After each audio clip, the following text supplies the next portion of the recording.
இயேசு கிறிஸ்துவின் நாமத்தினாலே உங்கள் யாவரையும் மீண்டும் சந்திப்பதிலே கர்த்தருக்குள் மகிழ்ச்சி அடைகிறேன். உங்கள் யாவருக்கும் என்னுடைய அன்பான வாழ்த்துலையும் ஸ்தோத்திரத்தையும் தெரிவித்துக் கொள்வதிலே கர்த்தருக்கு மகிமை உண்டாவதாக. மீண்டும் உங்களை சந்திப்பதிலே பூரிப்படைகிறேன். கர்த்தர் நல்லவர், காலங்களையும் நேரங்களையும் மாற்றுகிறவர். நம்ம வாழ்க்கையிலே பல நேரங்களையும் காலங்களையும் மாற்றி ஆண்டவர் நன்மை செய்திருக்கிறார். இஸ்ரவேல் ஜனங்கள் வாழ்க்கையிலே பார்க்கும்போது எஸ்தர் ராஜாத்தியாக மாற்றப்பட்ட பிறகு வேதம் சொல்லுவது காரியத்தை மாறுதலாய் முடிய பண்ணினார். ஆக உங்கள் வாழ்க்கையில கடந்த காலங்களில் அநேக காரியங்களை கர்த்தர் மாறுதலாய் முடிய பண்ணியிருக்கிறார். இன்னும் ஆண்டவர் உங்களை பார்த்து சொல்லுகிறார், இந்த மாதத்திலே உன்னுடைய காரியங்கள் மாறுதலாய் நிச்சயம் முடியும் என்று கர்த்தர் உங்களுக்கு ஒரு வாக்கை கொடுக்கிறார். ஆகவே நம்பிக்கையோட திட மனதோட கர்த்தர் மேல் வைத்திருக்கிற அன்போட இந்த வார்த்தையை கேளுங்க. கர்த்தர் உங்கள் வாழ்க்கையில ஒரு பெரும் மாற்றத்தையும் பெரும் திருப்புமுனையும் அருள்நாதர் இயேசு உங்களுக்கு கொடுத்து உங்களை கனம் பண்ண அவர் போதுமான நல்ல ஆண்டவராக இருக்கிறார்.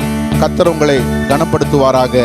ஆமென். இப்பொழுது தேவ சமூகத்திலே இந்த நாளுக்காக, இந்த 3ஆம் மாதத்தின் முதல் நாள் வாக்குத்தத்த வசனத்திற்காக தேவ சமூகத்தில் தரித்திருந்த போது, காத்திருந்த போது கர்த்தர் காண்பித்து கொடுத்த ஒரு வார்த்தையை, ஒரு வசனத்தை கொடுத்து உங்களை உற்சாகப்படுத்த நான் விரும்புகிறேன். கர்த்தர் நல்லவர். வருட ஆரம்பத்தில் தான் இருக்கிறோம். 2 மாதத்தை முடித்து விட்டோம். 3ஆவது மாதமும் வருட ஆரம்பம் தான். இந்த வருட ஆரம்பத்தில் கர்த்தர் உங்களுக்கும் எனக்கும் கொடுக்கிற ஒரு வார்த்தையை நான் வாசிக்கிறேன். ஏசாயா எழுதின தீர்க்கதரிசியின் புஸ்தகம் 45ஆம் அதிகாரம் 3வது வசனம். நான் உனக்கு முன்னே போய் கோணநாவைகளை செவையாக்குவேன். பாருங்க, ஆண்டவருக்கு ஸ்தோத்திரம். நான் என்றால் கர்த்தர், இயேசு நமக்கு முன்னே போய் நமக்கு உண்டான சகல கோணலானவைகளை செவையாக்குவார். ஆண்டவருக்கு ஸ்தோத்திரம். எவ்வளவு பெரிய ஒரு அற்புதமான வார்த்தை. நான் ஒரு முறை ஒரு புஸ்தகத்தை வாசித்துக் கொண்டிருந்தேன்.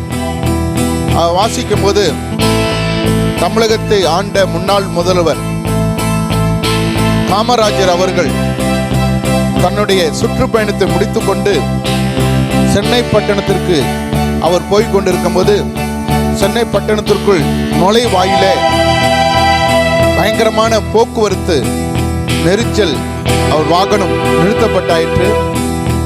காவலர்கள் அவரை சூழ்ந்து கொண்டிருக்கிறார்களாம். சூழ்ந்து கொண்டிருக்கும் போது அவர் காரில் காத்திருக்கிறார். திடீரென்று சொல்லி காரை திறந்து அவர் முன்னே போய் என்ன செய்தார் என்றால் போக்குவரத்தை சரி செய்தாராம். உடனே ஒரு 5 நிமிஷத்துக்குள்ளாக, பல மணி நேரங்கள் நின்றிருந்த அந்த வாகன போக்குவரத்தானது ஒரு 5 நிமிடத்துக்குள்ளாக சரி செய்யப்பட்டதாம். பல அதிகாரிகள் இருக்காங்க, உயர் போலீஸ் அதிகாரிலாம் அந்த இடத்துல இருந்தாங்க. அவர்களால் முடியாதது.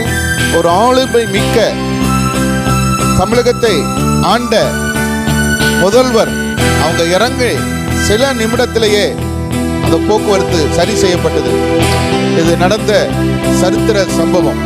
கிறிஸ்துவுக்குள் பிரியமானவர்களே, சாதாரணமாய் ஒரு 5 வருடம் ஆட்சி செய்கிற ஒரு ஆட்சியாளருக்கு அவ்வளோ பெரிய ஆளுமை இருந்து அந்த போக்குவரத்தை சரி செய்திருக்க முடியுமானால், வானத்தையும் பூமியும் சர்வலோகத்தையும் உண்டு பண்ணின மகிமையின் கர்த்தர் அவர்தான் ஆளுகை.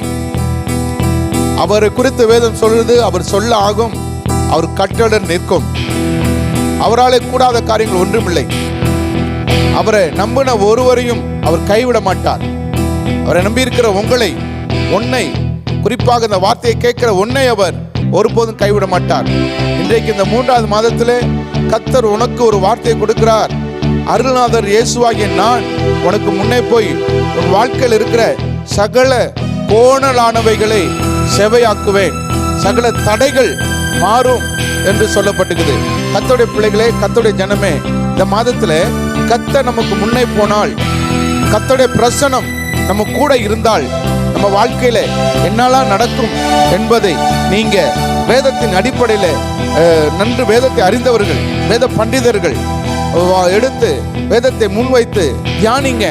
அந்த தியானிக்கும் போது கர்த்தர் உங்கள் முன்னே புறப்பட்டு இருப்பதையும், கர்த்தர் உங்கள் முன்னே போகிறதையும், அவர் உங்கள் வாழ்க்கைக்கு விரோதமாக இருக்கிற தடைகள், இத்தனை ஆண்டுகளாக நீங்க சகித்து வந்த தடைகளை அவர் உடைப்பதை இந்த மாதத்தில் நீங்க காண்பீங்க.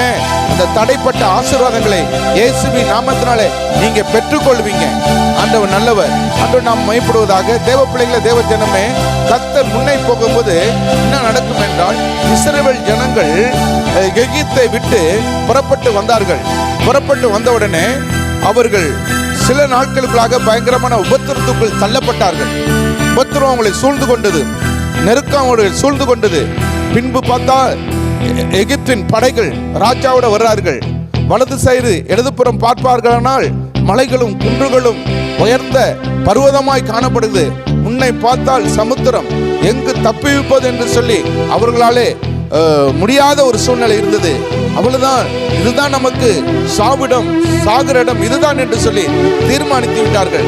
அந்த நேரத்தில் கர்த்தர் மோசேயின் மூலமாய் பேசி, உன் கையில் இருக்கிறது என்ன, அதை உயர்த்தி நீட்டி அதை பிளந்து விடு என்று சொன்னார்.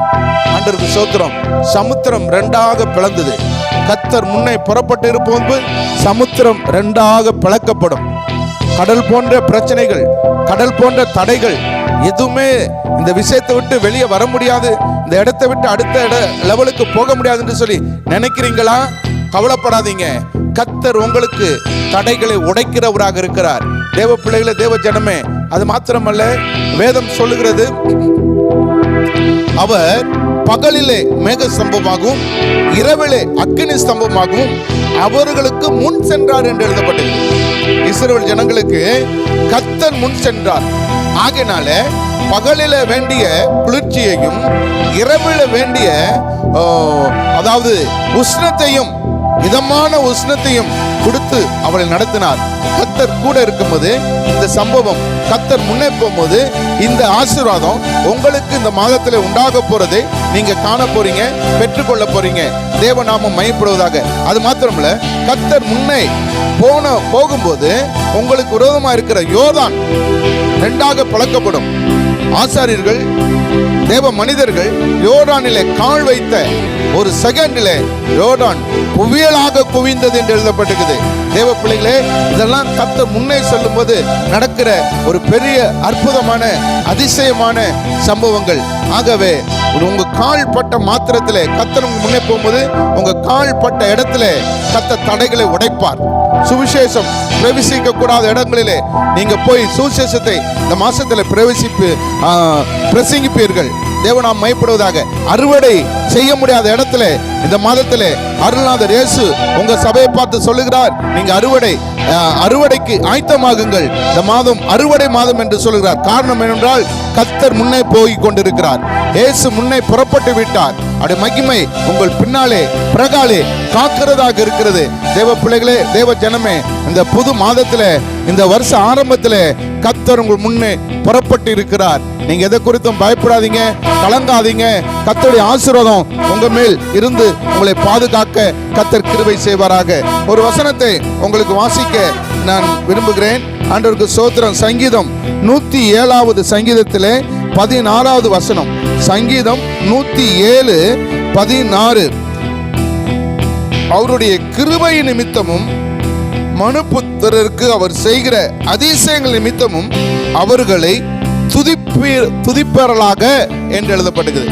தேவ பிள்ளைகளை, தேவ ஜனமே, இங்கு எதோ நிமித்தம் நாம் அவரை துதிக்கணும்னா, அவர் கிருபை நிமித்தம் நம் தடைகளை அவர் உடைக்கிறார்.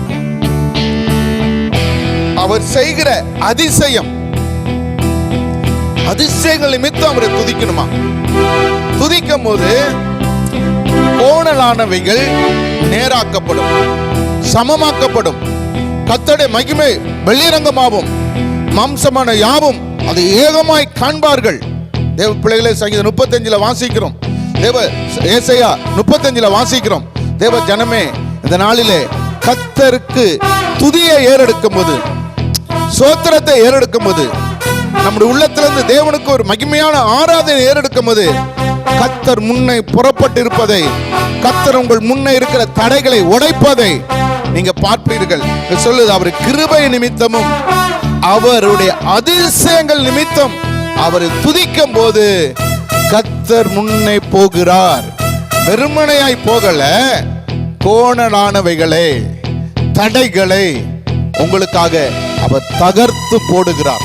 தேவ பிள்ளைகளே, தேவ ஜனமே, இந்த பெரும் கிருபையை கர்த்தர் உங்களுக்கு அவர் கொடுத்து உங்களை மேன்மைப்படுத்த, பலப்படுத்த ஒரு போதுமான நல்ல ஆண்டவராக, நல்ல தெய்வமாக இந்த மாதத்தில் உங்களை அவர் உற்சாகப்படுத்துகிறார். இந்த உற்சாகமான வார்த்தையை பெற்றுக்கொண்டு அவருக்குள்ள நீங்க மகிழ்ச்சியாக இருக்க உங்களை வாழ்த்துகிறேன். கர்த்தருடைய நாமம் மையப்பட. இன்னொரு வசனத்தை உங்களுக்கு காண்பிக்க விரும்புகிறேன். ஏசாயா தீர்க்கதரிசி புத்தகம் 40ஆம் அதிகாரம். ஏசாயா தீர்க்கதரிசி புத்தகத்தில் 40வது அதிகாரத்தில் கர்த்தர் விதமாய் சொல்லுகிறார்.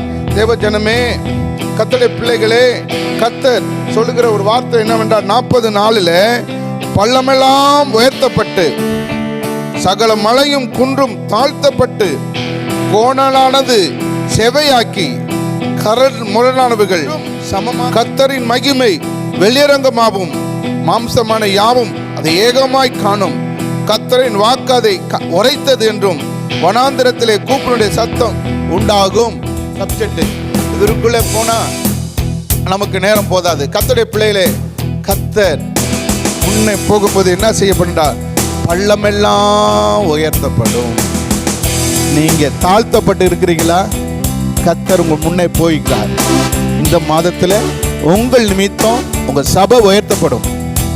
உங்கள் நிமித்தம் உங்க ஏரியா உயர்த்தப்படும். உங்கள் நிமித்தம் அவருடைய அதிசய செயல்கள் காணப்படும். காரணம் என்னவென்றால், அவர் கிருபை நிமித்தமும் அவருடைய அதிசயங்கள் நிமித்தமும் நீங்கள் அவரை துதிக்கிறபடினால பள்ளங்கள் எல்லாம் உயர்த்தப்பட்டு சகல மலையும் குன்றும் தாழ்ந்து போகும். எது உங்களுக்கு எந்த பிரச்சனை மலை போல இருக்கிறது? எந்த பிரச்சனை குன்று போல இருக்கிறது? கர்த்தர் இயேசு உன்னை பார்த்து சொல்லுகிறார், தாழ்ந்து போகும். அவரை துதிக்க துதிக்க, அவரை உயர்த்த உயர்த்த, அவரை பாட பாட, அவரை ஆராதிக்க ஆராதிக்க உங்க வாழ்க்கையில் இருக்கிற மலை போல பிரச்சனை இல்லாமல் போய்விடும். இயேசுவின் நாமத்தினால கர்த்தர் அந்த வார்த்தையை உங்களுக்கு கொடுத்து உங்களை உற்சாகப்படுத்துகிறார். கர்த்தருடைய மகிமையை காண போறீங்க. நீங்க மாத்திரமல்ல, உங்களை சார்ந்த எல்லாரும் கர்த்தருடைய மகிமையை காண போறீங்க. ஏகமாய் காண போறீங்க. கர்த்தர் உங்களை கொண்டு பெரிய காரியங்களே, மகிமையான காரியங்களே இந்த மாதத்தில் செய்வாராக. கர்த்தருடைய நாமம் மகிமைப்படட்டும். கர்த்தர் உங்களை ஆசீர்வதிப்பாராக. ஒரு ஜெபத்தை உங்களுக்காக செய்கிறேன். கர்த்தர் நல்லவர். சர்வ வல்லமுள்ள தேவனே, இயேசு கிறிஸ்துவின் நாமத்தினால உங்க முகத்தை நாங்கள் பார்க்கிறோம். 2025ஆம் ஆண்டை காண செய்த கர்த்தருக்கு ஸ்தோத்திரம்.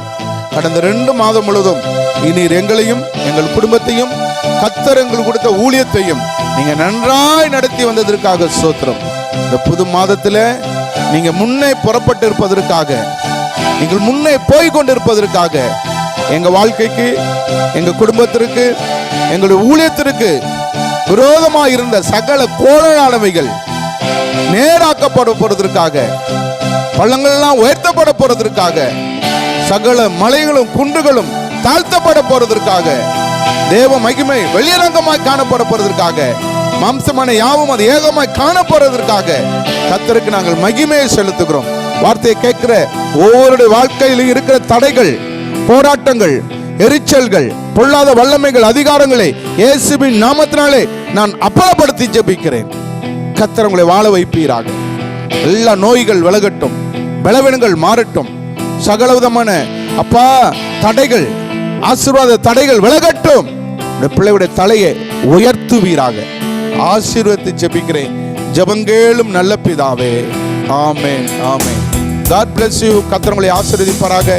மீண்டும் சந்திக்க கர்த்தர் கிருபை செய்வாராக. ஆமென்.